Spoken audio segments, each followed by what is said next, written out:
Good morning. So we have already seen one type of iteration, that is your while loop, and today we will be seeing what are for loop. So let me just give you a small introduction about that.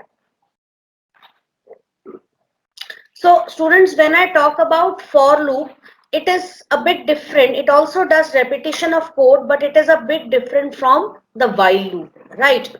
While loop is kind of an indefinite loop. Indefinite loop in the sense, in while loop you have a condition, and till the time the condition is true, the loop body statements within while loop will be executed repeatedly till the time condition is true. But in for loop, now in general, if I talk about a for loop with respect to all programming languages, for loop is a loop which is a certain loop or a finite loop which executes for a fixed number of times. Okay, that is, it will execute, we will specify that a loop has to execute from iterations from 1 to 6 or 1 to 10 or 1 to 5, and that many number of times the loop body is going to execute.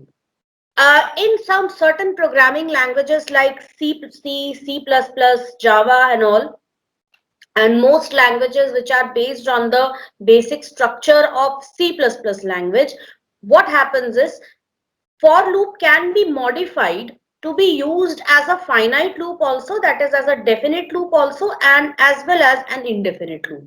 Means I can just remove, normally those for loop, they have three things. They have initialization, condition and update expression all compacted into one statement, right? It's normally for initialization, expression, that is condition, and update expression, and then we have the loop body. So we can just omit initialization and the we can just omit initialization and we can just provide a condition there and just execute the statements, right? Many a times people even remove all the things from the for loop. It just works, and within the loop itself, if a certain condition is reached, then break statement is used to exit the loop, right? So some these programming languages which are mostly based on the syntax of traditional programming languages, what they tend to do is programmers can easily modify the syntax. But in Python, when I talk about Python, Python is a whole lot different from other traditional programming languages, and that is why it has a very definite, it has a very definite structure which is much different from other languages. Because I have already worked in C++ before, I have worked in Java before. What I have been working with all languages based on C++, like I have worked in C Sharp, I've worked in Visual Basic, which is not which is actually derived from Basic, then on PHP, JavaScript. I found that most of these languages, they have a common syntax which is common to C++. If you are already well versed with C++, you will be able to learn these languages. In fact, even coders these days, they also believe that C++ is the best language to start with the basics. Those who are learning C++, for them Python is a piece of cake, right? So but still, because you people have not been into C++, so you won't be able to understand that. But I, having migrated from C++ to Python, I'm able to feel that difference. So in Python, there are two variants of for loop which are used. In the first variant, it works on all the sequential type data, all the sequence type data, like strings, list, tuples, that is any type of collection. Okay, any collection type data type. Like list is what? It is a collection of items. Your tuple is a collection of items. Dictionary is a collection of items. String is a collection of characters, and set is also a collection of items. So it will work on all such data which are what? Collections, right? And the other variant is which works a finite number of times. and it uses the range function for generating values from a start value to a final value. And we also provide the increment, that is the update expression will be in the form of a skip value. That is by what number should we skip the values. Understood? If nothing is provided in the skip, it means you have to jump by a factor of 1. If 2 is provided, that means you have to leave one number in between and move to the next number, right? That is 1, 3, 5, 7, and so on. If you are starting it from 1, so you provide an initial value, you provide a final value and a skip value.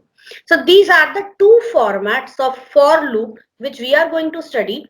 And in my another lecture which I will be uploading on Monday, in that lecture you will get to study the variant of for loop which involves collection, which involves extracting values from collection. So that I will not be taking in the class, because now we need to really speed up with our syllabus. Okay, so one lecture will be in online class and one will be in the offline class. And all these, now all the online classes here, I won't be uploading it in the online class playlist, rather I will be uploading it in the class 11th playlist only, so that, and that too it will be mentioned, the topic discussed will also be mentioned. So if anybody has missed any class or you want to see that class again, you can easily see it from there. Okay, so now what we are going to classes, we will be discussing the for loop variant which starts from a definite value, ends at a definite value, that is for value in range variant we are going to see in today's class. And in tomorrow and on Monday's offline class you will be seeing the other variant, because after that I will start with what nested loops, right? So now students, I will be giving you some list of programs which you have to do. And in today's extra programming class we will start with programs based on if condition, right? That is selection statements. So let's start with today's lecture, which involves the second variant of for loop. So I will just give you an introduction about the two variants. First is for variable in collection.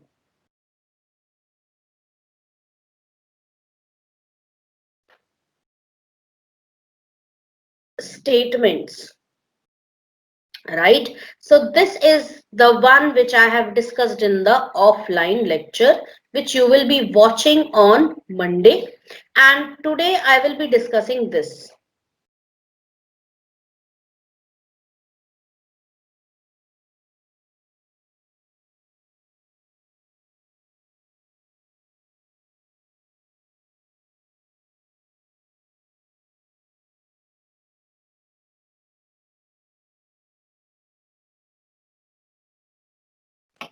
Okay, so we will be discussing this variant of for loop today. So let me start with the syntax.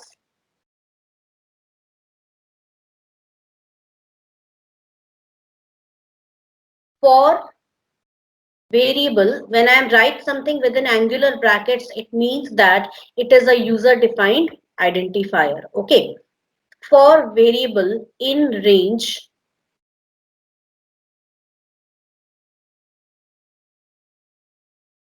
start value, just a sec,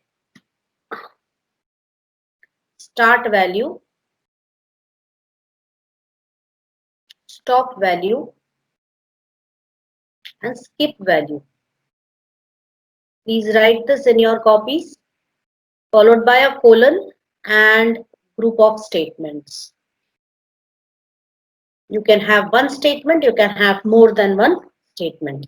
And you can see over here, we don't need any initialization statements unlike while loop. We don't need an update expression. Why? Because here itself I will tell you, this is your initialization. This is your condition. Actually, it is not exactly condition because we are providing a stop value here, and this is your update expression. Understood? Usually it is different from other programming languages. I'll just tell you how other programming languages work. It works like this: for I equals 0, I less than equal to 10, I plus plus. This is the C++ syntax, wherein you can see you already have initialization, condition, update expression. इसको हटा दो, बीच में बचा क्या condition, या इसको रखो, इसको हटा दो. So it works just like a while loop in that case. Okay. So unlike C++, Python doesn't behave in the same way. So if sometimes students, I also recommend you people to learn the C++ syntax also, because that is going to help you with getting familiar with the other variants also, right? So if you are well versed with that syntax, you can learn any language. Right. So, okay. So we will be just seeing this. Please write the syntax first of all, and we will be using an example over here. And I will be typing the example. Write a Python program to print first 10 natural numbers. So the same program which we had done for while loop, we will be using that same program over here. Okay, so now we are going to start with writing a pseudocode for printing first 10 natural numbers. So let's do that. The pseudocode would be the same like we have been doing. Nothing will change in the pseudocode, because pseudocode doesn't follow the format of a particular language. So we start with the code. Second is we have to start with an initial value. So the same thing we will initialize, and you will see how these 2-3 statements get sandwiched into one statement when we write the program. So initialize I equals 1, then if I is less than equal to 10, then go to step 4, otherwise go to step X. We don't know what is step X right now. So we will just be displaying. So I'll write display I. Then fifth statement will be update expression, that is I equals I plus 1. Sixth statement will be go to step 3. Seventh statement will be stop. So what would be the value of X? Yes, it will be 7. So we will be writing here step 7. Fine, a very simple code, and already I had given you the dry run. So we will be doing the dry run with the actual program this time. Okay. So I will simply start like this: for I in range, because I have to start from which value. Okay, first I'll do one thing. I will copy this pseudo code and I will paste it there. Comparing both will help you, right? So over here I'm going to copy this, and so now I will start with it. Initialization is given as 1 equals I equals 1. So how I can modify this is for I in range. So I will be using the range function here. I equals, I will write I equals 1 over here, right? My condition is I should be less than equal to 10. That is, I have to display the first 10 natural numbers, which will start from 1 and end at 10. So what I will do is, listen very carefully now. Range function will always exclude the final value provided here. That is, if I write 10 here, it will not include 10 in its iteration. It will only include 9. Okay. So for getting 10, what you have to do is you have to write 11, because naturally this range function it is designed to work for iterations starting from 0. So if it is 10 as the final value and 0 is the initial value, then it runs from 0 to 9, right? So if you are providing a final value, you have to always consider one more than the final value, right? Because I have to generate numbers from 1 to 10. मुझे 1 से लेके 10 तक चलना है, 11 को exclude करना है, right? तो मैं फाइनल वैल्यू क्या लूंगी, 11 लूंगी, ना कि 10, क्योंकि अगर मैंने फाइनल वैल्यू 10 लिया तो मुझे सिर्फ 1 से लेके 9 तक ही वैल्यूज डिस्प्ले होंगे. Understood? After this there is a skip statement. So the statement is already 1, so we will not write 1 there. Okay, although even if you write 1 over there, it is correct, it's not wrong. If I write 1 here, it is correct, absolutely correct. But you don't need to write 1 explicitly. Why? Because 1 is the default value, right? So you can just conclude the loop over here. अब कितने statements निपटे? 1, 2, okay, and even this statement is done with, right? Now we come to display I. तो उसके लिए क्या लिखोगे? We'll simply write print I, right? Update expression, already update expression is covered over here because your skip value is what? It is 1, right? Skip value is 1. That is why automatically the loop control variable I is going to increment after each iteration of the loop, right? Because we are writing a pseudocode, so we have to write it this way. After doing this, it will go back to step 3, which is our for loop, right? And stop we don't need to write in Python. So you will see how the Python code is shrunk down, right? So I'll write for I in range, the start value, the stop value, and we don't need to write the skip value over here because skip value is by default 1. Okay. Now, and it is mandatory to provide this colon over here. What you will write? Print I. Line ka program. Got it? And let us run the program and see. So you are getting first 10 natural numbers. You can see that it starts from 1 and it ends at 10. And what is the final value taken here? It is 11. So just tell me something. If I have to display natural numbers from 5 to 45, what will you write as the start value? What will you write as the stop value? And what will you write as the skip value? What will be the start value? 5. 5. 5. Very good. What will be the stop value? 46. 46. 46. Yes, because you have to display numbers till 45. So you have to take 46 because we are using the infamous range function over here. Students, range function is a function. You can use it even without the for loop, right? Like I'll be just going to the Python shell and I write here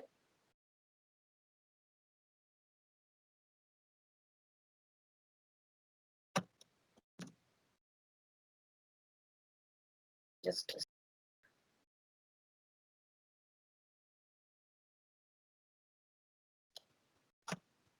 okay, it's not working like this. Fine, we will use the NumPy module to do that. Okay, sometime I will teach you the NumPy module, although it is not in your syllabus, but I will teach that where we get to work with numerical aspects of Python. Okay, it is known as numerical Python, and there we will actually learn how to manage Python arrays. Okay, and there we will be using the range function, right? So not today, but sometime later I will teach you that.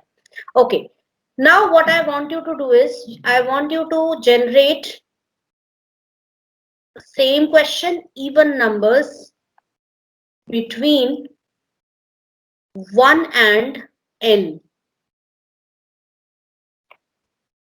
I want even numbers. I want numbers between 1 and n. मतलब 1 से लेके n तक. If suppose n is 5.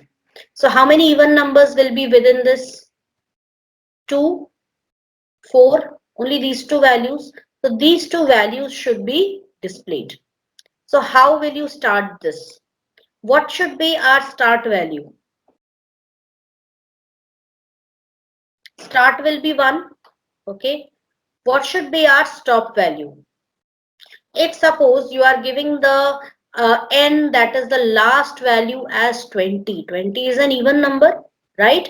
So अगर आपने 20 दिया तो it will only take up to 18. 2 से लेके 18 तक numbers दिखाएगा. It will exclude 20, right? So what should be the stop value? Can anyone tell me? Use your brains here and tell me.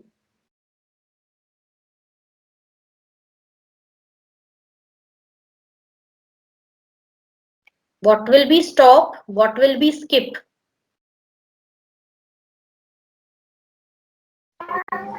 n plus 1. I couldn't understand anything. कुछ समझ नहीं आया मुझे. n plus 1. End is, sorry, मुझे ये बताओ, what will be stop and what will be skip? n plus 1.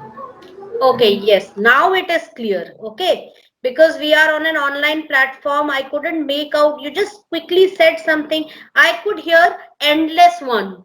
ऐसा समझ में आया मुझे, right? So you have to be bit clear over here. Very good answer. Stop will be n plus 1, because we don't know what is the value of n. The user can enter any value for n. Okay, what will be skip value? Very simple. Skip is 2rn. Okay, very good. I just checked the chat. Fine. So this is, now I have my start value, I have my stop value, I have my skip value. I will quickly write its for loop. So I'm not going into pseudocode right now because you have already done the pseudocode. So I will simply type the code. So for I in range, we will start with 1. Or we won't start with 1. It should be, it is already mentioned that even numbers should be between, this is wrong, it should be between 1 and n, and we know that 1 is an odd number, so we will start from 2. So 2, n plus 1 and 2, and we are missing one very important thing, that is the input. So the value of n is missing. So I'm just going to provide this. Enter the number, enter the last limit or upper limit, whatever you want to give, right? And now within this, I will be writing print I, and I want to display it on the same line. So end equals space, a simple white space. Let us just copy this and let's go back, or with before doing that, we will first do a dry run. Dry run is a very handy tool when you don't have access to a computer and you want to check the authenticity of code, right? So we will write n, we will be asking n from the user. Let us take a simple value and let's take it as 10. Okay, for I in range. So now I will start from 2, end at n plus 1. Okay, print I. So what will be printed? Suppose this is the area I'm taking for printing. 2 is printed. Skip value is 2. Now this skip value will be executed after this statement is executed, students. Please remember this, how for loop works. Before one iteration, your start value will work. Start value is initialized. Condition is checked. Of course, it will. This is for checking the condition that value of I is less than stop value or not, right? So these two will be checked. These two statements will be executed. Initialization and condition are checked before one iteration of the loop, and skip is executed after one iteration of the loop. जब ये print statement execute हो चुका होगा एक बार, तब ये skip statement execute होगा. That is, value of I will get incremented by 2. So now the value of I will become what? 4. वापस गए. Okay, initialization executes only once. Initialization, that is your start value, it executes only once at the beginning of the first iteration, right? Rest all the times what will execute? Skip value and then the condition. So 4 bana. Now we will again check. So 4 kahan bana? Print execute hone ke baad it will go back, the control will again go back to this and it will check the condition, right? Is 4 still less than n plus 1? Answer is yes. So we will again come to this statement here, print I, we will print the value 4 with a space after that, then skip value will execute, so it becomes 6. Again go back, is 6 less than n plus 1? Answer is yes, again print it. Make it 8. Is 8 less than n plus 1? Yes, again print it. Make it 10. Is 10 less than n plus 1? Yes, because n plus 1 would mean 11. So yes, 10 will be printed and then again it will be executing. ये बनेगा यहाँ पे 12 बनेगा, right? But once it is 12, 12 kahan pe bana? Yahan pe bana 12. After execution of the print statement, again it goes back. Now it checks the condition. Now it finds that 12 is not this condition. 12 less than 11 is false. अब ये condition क्या हुई? False हुई. So here it will terminate and come out of the loop. So this is how for loop executes. Please remember that initialization will execute only once, that is before the first iteration of the loop, right? Then condition will be checked, right? And your statement will be executed. All statements within the statement body of for loop will be executed. Then skip statement will be executed. That is, then updated statement will be update expression will be executed. काम वैसे ही करेगा जैसे while loop में होता था. But what will happen? What changes? Only the thing which is visible to the user, it changes. Okay, we as programmers will see this in a very compacted way, where all the 3 statements are merged into one statement, right? So now we will actually code the program and see its output. So I'm going to use the sample program for doing that. And instead of sample program, why not this time use the interactive mode of Python shell? So I'll be using the interactive mode because you can also code your programs in the interactive mode. Only disadvantage is that you cannot save anything in the interactive mode, right? But you can nevertheless write a program in the interactive mode. So for I in range, so my start value, my stop value, okay, I need n for that. So I will write int input, enter the stop value. So I'm just writing enter the stop value and you can see that quickly it asks for the stop value. So I've given the stop value as 10, right? And now I will write for I in range 1, sorry, it will be 2, comma, n plus 1, comma, 2. So you have all the 3 over here. And now when you press enter, you can see we don't get the primary prompt because it is still within the vicinity of the loop. Print I, comma, end equals.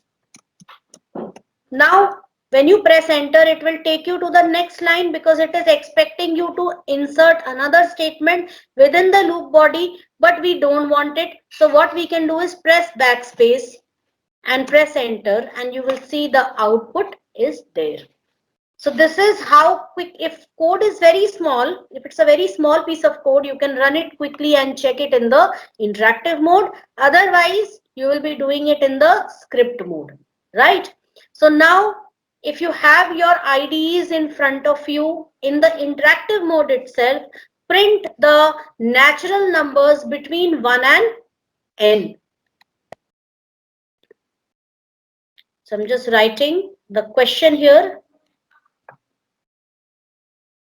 Write a Python script, Python code in the interactive mode to print print odd numbers between 1 and n. What you have to do is you have to write a Python code in the interactive mode to print odd numbers between 1 and n. So now you have to write the code in the interactive mode. So with this we end today's class. We will again meet in the next class.